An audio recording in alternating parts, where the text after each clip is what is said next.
If you haven't subscribed yet, now's the time. When the channel reaches 1,000 subscribers, I'll share a surprise story I've prepared especially for you. Winter 1944 tightened its grip on Leiston Air Base long before dawn. The wind swept across the runway in uneven bursts, carrying thin layers of frost that bit into exposed skin. Mechanics moved slowly between aircraft, their breath hanging in the air like suspended smoke. Every tool felt heavier in the cold. Every Mustang looked older than the day before. Private Elias Ward, 21, Montana-born, stood beside a grounded P-51 with both hands tucked under his armpits for warmth. His face carried the stillness of someone used to long winters on open land. He had joined the Army for steady pay, not glory, and ended up in the 357th Fighter Group simply because he knew his way around engines. He had no engineering degree and no technical schooling, just years of fixing broken machinery on his family's ranch and an instinct for noticing details others missed. He looked at the Mustang's frozen cowling bolts and felt a familiar pressure in his chest. The cold was creating cracks the pilots couldn't see. Ice was forming inside fuel lines where no one expected it. Every mission ended with new failures. Every failure put another pilot at risk. If something goes wrong up there, he thought they don't get a second chance. Inside the control building, senior officers argued about the rising losses, but out on the line, the mechanics worked in silence. They had a simple job: keep the fighters ready, no matter what the winter tried to do. Elias knew the mission better than anyone. If the Mustangs couldn't climb a high altitude, the Messerschmitts would tear them apart. A distant engine coughed through the cold. Elias recognized the rhythm immediately. It was Captain Amelia Vaughn, one of the unit's most skilled pilots, returning from early patrol. She was 30, sharp-minded, steady-handed, and respected across the group. Her primary mission, like every pilot in the 357th, was to escort bombers deep into Germany and survive the climb where cold stole power from the engines. Her job demanded speed, precision, and endurance. She carried those responsibilities heavily, though she rarely showed it. Her Mustang touched down hard, wobbling slightly before the wheels locked into the ice-packed runway. Elias watched the landing with a tight jaw. Something had gone wrong during the climb. He could tell by the uneven sound of the propeller as it slowed. Amelia climbed down the ladder with her helmet still in hand. Her cheeks were flushed from the cold, and there was a faint tremor in her fingertips. She didn't walk toward the officers. She came straight to him. "Ward," she said, voice low but steady. "My engine nearly froze at 25,000 feet. It shouldn't have recovered, but it did." Elias wiped frost from his gloves. "I adjusted the pressure line last night." "That adjustment shouldn't have made a difference at that altitude," she insisted. "It wasn't the altitude," Elias replied. "It was the cold. The flow changes when the freeze starts inside the bend. You have to let the machine breathe in its own rhythm." There was a long moment where she studied him, trying to understand how a farm kid saw something trained engineers overlooked. Her breath shook slightly. Behind the steady confidence in her eyes, there was fear, quiet, controlled, but real. She had nearly died, and she knew it. Elias understood that look. He had seen it in ranch hands after accidents with tractors or livestock. He felt a pulse of sympathy, uncomfortable but genuine. These people fly into danger because we give them these machines, he thought. If we give them something that fails, it's on us. "You saved my life today," Amelia said finally. "I want to know how. I need to trust what I'm flying." Elias lowered his eyes. He didn't like attention, not from pilots, not from anyone. But he also realized she deserved an answer. "I listened," he said, to the way the lines vibrated, to the delay in the oil warm-up. "Machines talk if you stand still long enough." Amelia looked at him with a mixture of disbelief and reluctant respect. "Ward, we're losing people. 2 this week. If you see something, you say it. Don't wait until someone dies." He felt the weight of her words. The responsibility was bigger than the cold metal in front of him. It was tied to every pilot who trusted the machine beneath them. "I didn't come here to lead anything," he thought. "I came to work. But if staying quiet gets someone killed." Amelia stepped back, wrapping her jacket tighter as the wind picked up. She nodded once, firm, acknowledging the unspoken partnership forming between pilot and mechanic. As she walked off toward debriefing, Elias placed a gloved hand on the Mustang's cold skin. The metal stung. The chill reached his bones. Still, he stayed focused. The mission required only one thing from him: keep the planes alive in winter conditions that were killing them. Around him, mechanics moved between aircraft, officers shouted orders, and engines coughed awake in the distance. War felt close. The front line was hundreds of miles away, yet every bolt and every frozen hose carried the same weight as a battlefield decision. Elias exhaled slowly and moved to the next Mustang. The day's work was just beginning. Elias moved down the line with his toolbox, the cold biting through his jacket as the wind swept across the airfield. Mechanics called out part numbers, officers hurried between hangars, and somewhere near the fuel trucks, a pilot shouted in anger after hearing that another Mustang needed grounding. The entire base carried the tension of a unit fighting a problem no one fully understood. Elias kept his focus on the aircraft in front of him. Every small detail mattered, and every mistake carried a cost he could not accept. The Mustang he inspected next belonged to Lieutenant Harris, a young pilot who had joined the group only weeks earlier. His missions had been short, limited to escort duties on the edge of hostile territory. As Elias removed the cowling, Harris walked over, rubbing his hands together for warmth. "Ward, is it safe?"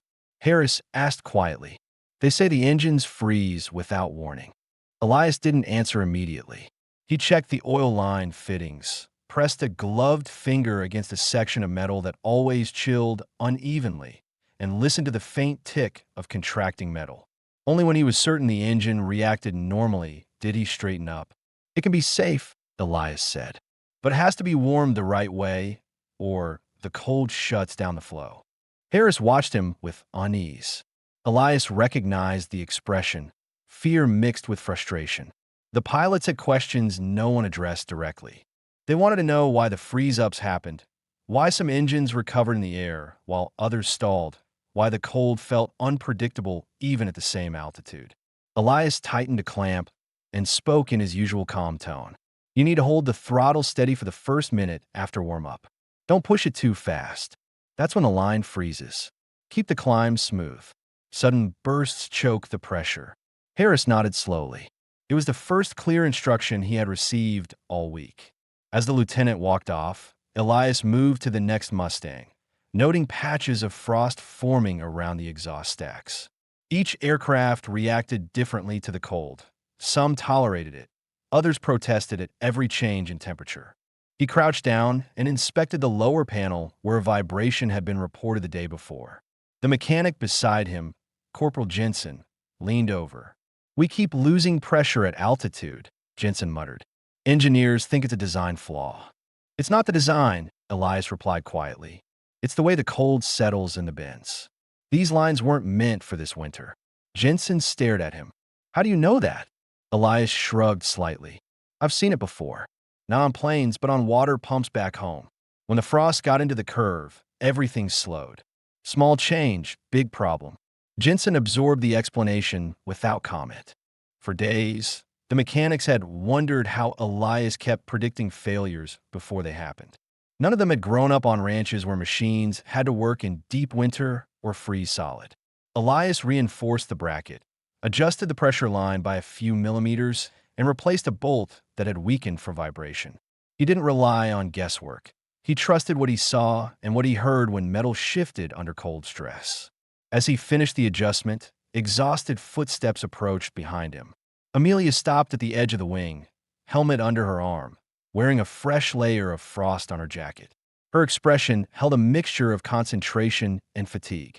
She had just finished debriefing her morning patrol, and the strain showed around her eyes. "Ward," she said, "I need to know something. Why are only some engines failing at altitude? 2 planes in my formation froze yesterday. Mine didn't. It shouldn't be random." Elias wiped grease from his glove. She deserved a clear answer. "It's not random," he said. "The engines that failed were warmed too quickly. The cold creates pressure changes inside the lines. When they rush the warm-up, the freeze settles in the wrong place. If they bring it up steadily, it clears. Amelia exhaled sharply, not from disbelief, but relief. Real information. Finally. She stepped closer, lowering her voice. Why hasn't anyone told us this? Elias looked away for a moment. Officers didn't want to admit uncertainty. Admitting it meant acknowledging they didn't fully control the situation. Pilots were expected to trust the machine, even when winter pushed the limits. Elias didn't say any of this out loud. He simply answered what mattered. "You can tell them," he said. Her eyes lingered on him with a seriousness that went beyond frustration. This group needs stability. They need predictability in the climb. If what you're saying keeps them alive, then it becomes standard procedure. He felt a small wave of pressure in his chest. He had never intended for his observations to turn into protocol. He fixed what he understood because pilots depended on it, nothing more. But seeing the strain on Amelia's face made something clear. They needed more than simple repairs. They needed consistency. They needed trust in the machines they flew. As she turned to leave, Amelia stopped and looked back. "Ward, what you did with my engine today. Thank you. I don't know how close it was, but I felt it." Elias nodded once, the acknowledgement settling heavily on him. He didn't enjoy being the center of attention, but he couldn't ignore what she said. She had nearly died. The mechanic behind the tool set had prevented that outcome. When she disappeared toward the operations hut, Elias resumed tightening the final bolts on the pressure line. He focused on the work, steady and deliberate. The frost on the runway thickened as the afternoon temperature dropped, and somewhere far overhead, the distant drone of bombers on their return path echoed faintly. The base relied on these Mustangs to protect everything in the sky. Every climb mattered. Every adjustment mattered. Elias felt the quiet weight of that truth with every cold breath he took.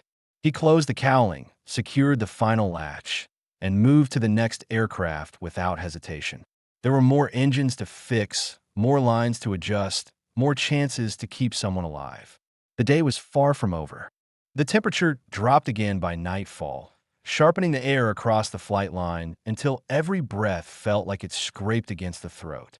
Lanterns hung from hooks inside the hangars, casting narrow cones of yellow light that cut through the darkness. Elias worked beside one of them, tightening the last fitting on a fuel manifold as his fingers stiffened inside his gloves. The cold made every movement slow, but the engines had to be ready before dawn. Footsteps approached from outside, fast and uneven. Sergeant Moore, one of the operations runners, stepped into the hangar with a stack of clipped papers in his hand. "Ward," he said, catching his breath. "Command wants you in the briefing hut." Elias stood up, wiping his gloves against his jacket. Being called in wasn't normal. Mechanics were usually left alone unless something was urgent. He followed the sergeant across the frozen ground, passing lines of Mustangs covered in thin sheets of frost. Pilots walked between buildings, their faces tight and unfocused after another exhausting day of patrols. Inside the briefing hut, the air was warmer but filled with tension. A map of Northern Europe covered the far wall, marked with fresh red lines. Captain Amelia Vaughn stood near the table with two other senior pilots. Their expressions were grim. Major Harrington turned to Elias the moment he stepped inside. "Ward, we need information. The German fighters we met today were climbing faster than before. 3 planes broke formation trying to outclimb them. 2 didn't make it back." Elias felt a brief heaviness settle in his chest. He didn't know the fallen pilots personally, but he knew their planes and had touched every part that kept them in the air. Their losses were never abstract. Amelia stepped closer. Their engines stalled during a sharp climb. Exactly the scenario we've been trying to prevent. She looked directly at Elias, her tone steady but strained. "Is there something happening in the cold we aren't seeing? Something inside the lines you haven't had the chance to check yet?" Elias took a moment before answering. The question mattered. The problem wasn't just ice. It was how the new German tactics forced the Mustangs to climb at angles that stressed the airflow system. He folded his arms, thinking through the mechanics. When the climb is too steep, he said, the cold pushes into the vent faster than the heat can clear it. The Germans know this. If they push you high and fast, the freeze hits before the warm-up catches up. The officers exchanged looks. They had wondered if the enemy had discovered a weakness. Elias confirmed it. Amelia rested her hands on the table, leaning forward slightly. Can it be fixed? Elias hesitated. The truth was complicated. The engines were never designed for extremes like this. But there was a pattern he had noticed over the last few days, a lag in the airflow curve that might be controllable. If corrected, it could steady the climb, even under sudden cold pressure. Yes, he said, but it has to be adjusted by hand. I can modify the vent angle and change the fuel burn for the first 30 seconds of the climb. Harrington looked skeptical. That's not regulation. It's workable, Elias replied. It won't damage the engine. It just shifts the way it pulls air under load. The room went silent. They all understood what he was proposing, a field modification under combat conditions. No manuals, no approval, just practical necessity. Amelia broke the silence. Do it. Elias met her eyes. She had already lost friends. The strain was clear around her mouth, visible even in the dim lantern light. She wasn't asking out of desperation. She was asking because she trusted that he wouldn't offer a solution unless it mattered. I'll start tonight, he said. The officers dismissed him, and he stepped back out into the cold. Snow had begun falling, landing softly on the runway in thin flakes. Elias stopped beside the nearest Mustang and placed his hand against the metal skin. It was colder than before, almost painful to touch. He worked through the night, adjusting vent angles with a small wrench and a strip of mark tape. Every Mustang reacted differently. Some needed only minor changes. Others required a full realignment. He listened to each engine during warm-up runs, noting the smallest variations in sound and vibration. Corporal Jensen eventually joined him, handing tools and checking fittings. You think this will really change anything? He asked quietly. It has to, Elias said. They can't climb any slower. The Germans won't let them. Hours passed. Oil heaters hummed, frost melted, then reformed around the exhaust edges, and the wind carried distant echoes from the operations building where pilots prepared for morning patrol. When the last Mustang was ready, Elias stepped back, rubbing his hands together to regain feeling. He could feel the fatigue settling deep behind his eyes, but he also felt something else, a sense of responsibility that had grown sharper with each adjustment. At the edge of the hangar, Amelia appeared again. She wore her flight jacket, helmet in hand, ready for dawn sortie. She looked at the row of Mustangs and then at Elias. You did all of them, she said softly. They needed it. He paused, measuring his own thoughts before speaking again. This adjustment will hold, but only if the climb is controlled. No sudden push. She nodded. I'll tell them. A brief silence settled between them. Not comfort, understanding. She knew what he had put into the night's work. He knew what she was about to risk in the air. Thank you, she said quietly, not as an officer, but as a person who understood what it meant to trust someone with her life. Elias simply nodded. Words felt unnecessary. Lanterns flickered inside the hangar as the first hint of morning light touched the snow outside. Engines began warming up along the flight line. The base was waking, preparing for another confrontation the Germans would not make easy. Elias stepped aside as Amelia climbed into her Mustang. He watched the canopy close, the engine roar to life, and the aircraft roll forward into the frozen dawn. The next test would unfold in the sky. He had done everything he could on the ground. The formation climbed into the pale morning sky with a steady hum that spread across the airfield like a distant vibration. Elias stood near the hangar doors with frost gathering on his sleeves, watching each Mustang lift off. He tracked Amelia's aircraft until it disappeared into the low clouds. The silence that followed felt heavier than the cold. All he could do now was wait. Inside the operations hut, radio operators leaned over their consoles, adjusting dials as the first reports crackled through. The German fighters had already appeared. Their high-altitude approach was sharper than before, pushing the Mustangs into a steep climb earlier than expected. The tension in the room rose as voices sharpened.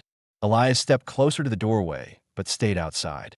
He listened for any sign that the modifications were holding.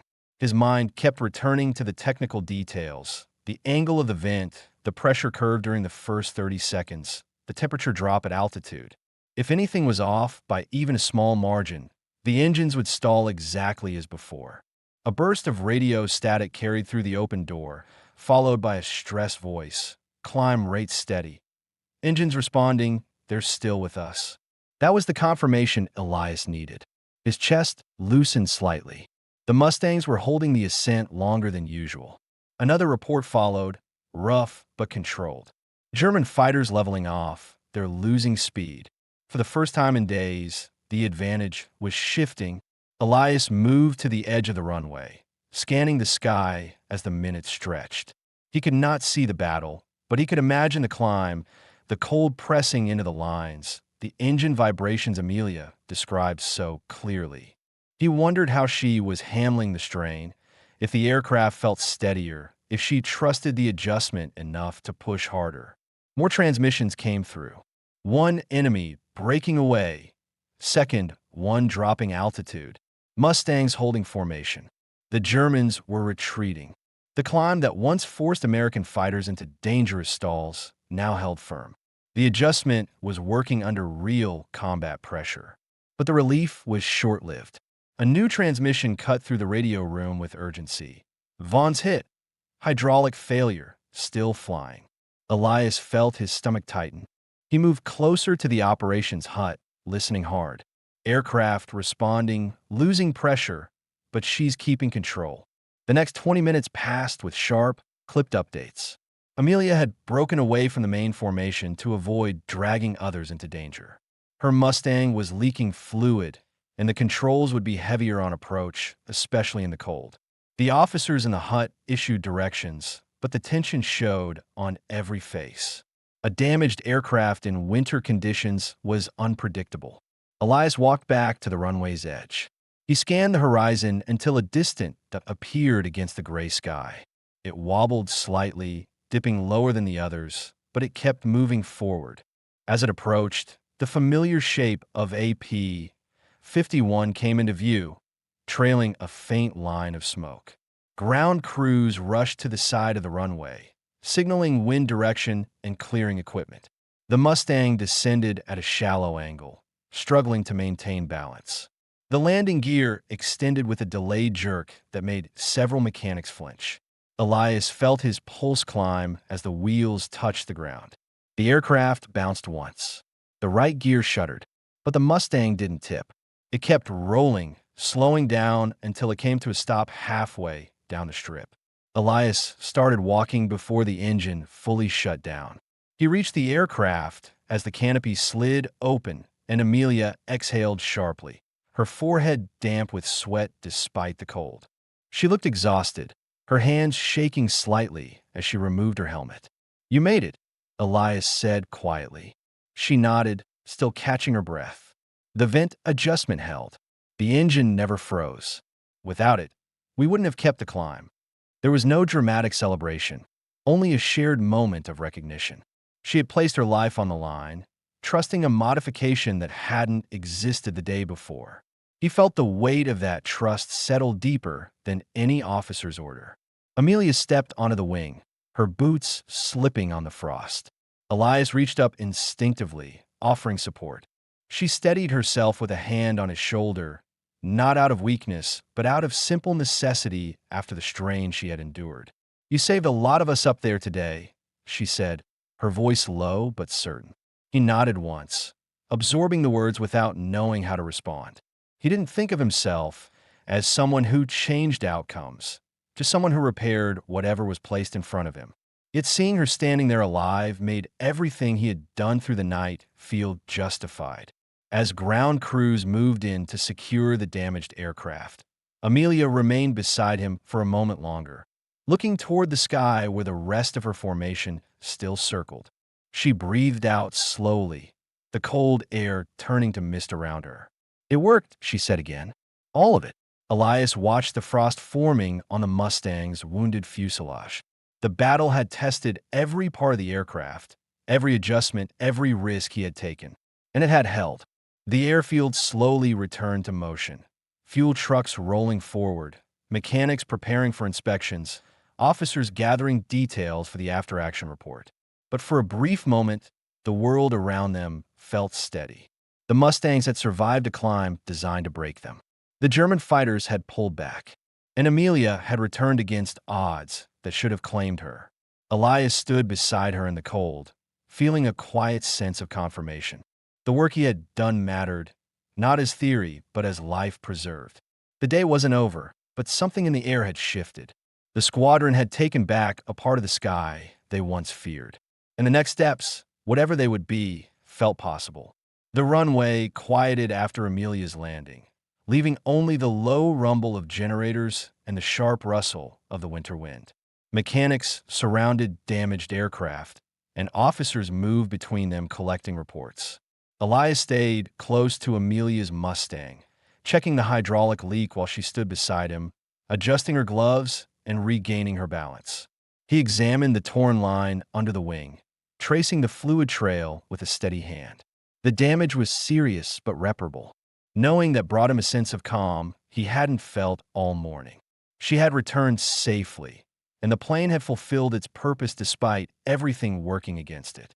Amelia stepped closer, her breath visible in the cold. We kept the climb. All of us except one pair. They got separated early, but they made it back low on fuel. The new tactic worked. Elias listened carefully, trying to process what the group had faced in the sky. The adjustment held under full pressure. It held through everything. Her voice carried a mix of exhaustion and certainty. The Germans couldn't outclimb us. They tried, but we stayed with them. For days, pilots had been asking why their engines froze unpredictably, why repairs weren't enough, and whether the cold had already beaten them before the Germans even arrived. The answers were finally clear. The airflow imbalance caused the freeze, the climb angle affected pressure, and the vent adjustment had restored control exactly where it had been slipping away. The concerns that once felt confusing were now grounded in practical understanding. The uncertainty the squadron battled at the beginning no longer hovered over them. Major Harrington approached with a clipboard, boots crunching against the frost. His expression, usually stern, carried something unfamiliar: relief. Ward, command reviewed the reports. They want a full summary of what you changed. Not for reprimand, for documentation. Elias kept his focus on the hydraulic line. It wasn't much, just adjustments the cold needed. The cold has been killing these engines for weeks, Harrington said. Your word changed our survival rate today. That's not small. Amelia stood with her arms crossed, watching the exchange. Harrington looked between them and gave a short nod before walking off to oversee the incoming aircraft. Elias returned to the damaged line. I'll have this fixed by tomorrow morning, he said. You don't have to do it alone, Amelia replied, crouching beside him and examining the puncture. You've carried more than your share this week. He didn't answer right away. The long nights of adjustments, the weight of pilots' questions, the pressure of giving solutions when no one had clear answers. It all lingered in his mind. But seeing her return today made the exhaustion feel worthwhile. A warm engine vent nearby released a cloud of steam, giving them a brief moment of shelter from the wind. Amelia looked at him with a steadiness that cut through the noise around them. You didn't just fix machines, she said. You gave everyone something to trust again. He looked down at the tools in his hands. I just want to keep you all safe. And you did. The sincerity in her voice settled deeper than anything said in the briefing hut. She wasn't speaking as a superior officer, or even as a pilot, but as someone who understood exactly what he had carried. Ground crews called out instructions as more Mustangs rolled in. Some bore bullet holes, some are barely scratched. But every aircraft landed under its own power, a rare sight for winter operations and a sign that the squadron was reclaiming the confidence they had lost. Elias stood and wiped his gloves against his coat. Amelia watched him carefully, sensing something unresolved in his expression. You look like you're waiting for someone to tell you to stop working, she said quietly. I'm waiting to see if everything holds tomorrow, he replied. One good mission doesn't mean the problem's gone. That's why we need you, she said. Because you don't quit when things look better. You stay until they're right. He met her eyes. There was no doubt in her tone. She trusted him, not just with her aircraft, but with the survival of the entire group. The weight that once felt overwhelming now felt fitting, as if everything he had learned on the ranch had led him to this moment on a frozen airfield thousands of miles from home. A group of officers approached, carrying new paperwork. Harrington stopped in front of Elias again. This time, his voice was formal but not cold. "Private Ward, Command is promoting you to Specialist. Effective immediately." The announcement caught nearby mechanics by surprise. Jensen glanced over with wide eyes, and Harris let out a quiet whistle from across the line. Promotions rarely came on the flight line, and almost never for someone without technical schooling. Amelia smiled faintly, the expression small but genuine. "You earned that." Elias felt the weight of the moment settle without fanfare. He didn't crave recognition, but knowing the squadron's leadership understood the value of his work mattered more than he expected.